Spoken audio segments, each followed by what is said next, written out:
sitwasyon na sa buhay kailangan ng pagmamahal at emosyonal na pangangailangan. Ano yung principal nila? Wala. Okay. Okay. Dito. Ay, okay lang pa. Maintindihan ka ni Pastor. Si Pastor ay mapagmahal din. Dito ka lang. Single ka naman, no? Single to? Akbay lang. Kung makatawag na, wait lang. Kung makatawag ka para mag-uutos ka ng batang bibili sa kantin ng merienda mo. 1, 2, 3. Tayo ka lang, ma'am. Dito ka. Dito ka, ma'am. Tapos, akbay lang siya, ma'am. Okay. Tapos, tanggapin mo po yung kamay niya. Kunin mo po. 1, 2, 3. Here we go, sir. Akbay lang kayo, ma'am.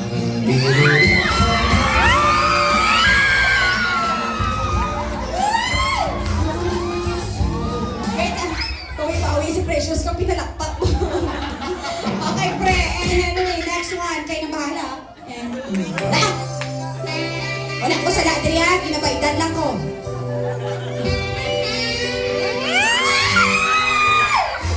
Okay. Uy, madam, ihahawi lang yung buhok mo. Iganyan lang yung buhok mo. 1, 2, 3. Nabigay sa bansaban ka kayo na kundi ikaw kita-kita.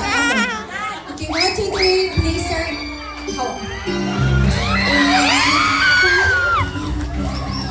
Ay, hindi pigilan. Sir, hindi ka naman minor de edad, no? Ilang taong ka? Pasok na to. Kenny, 19 ka. Okay. Eto nga, ang pinaka-last. Gusto ko yung parang mag-shota na naglalakad, naka-holding hands, tapos mamamasyal. Okay, gawin niyo couple. Tapos pagdating sa gitna, after ng 5 steps, tinginan kayo sa eye to eye. Tapos nose to nose, then lips to lips. Tinginan lang na closer. Handahan lang yung wide. 1, 2, 3, and lakad. Tapos tinginan ng close.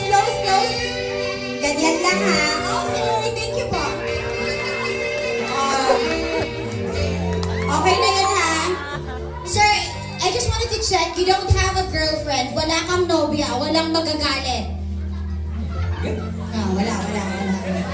Okay.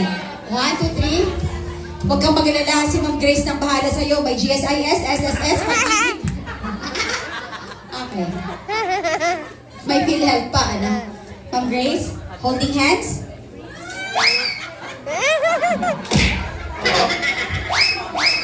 Hindi. 1, 2, wait lang. Babae tayo. So, kayaan mo yung kamay mo na kaganyan. I-okay lang na. Siya ang magawa sa kamot mo. Sir, yeah.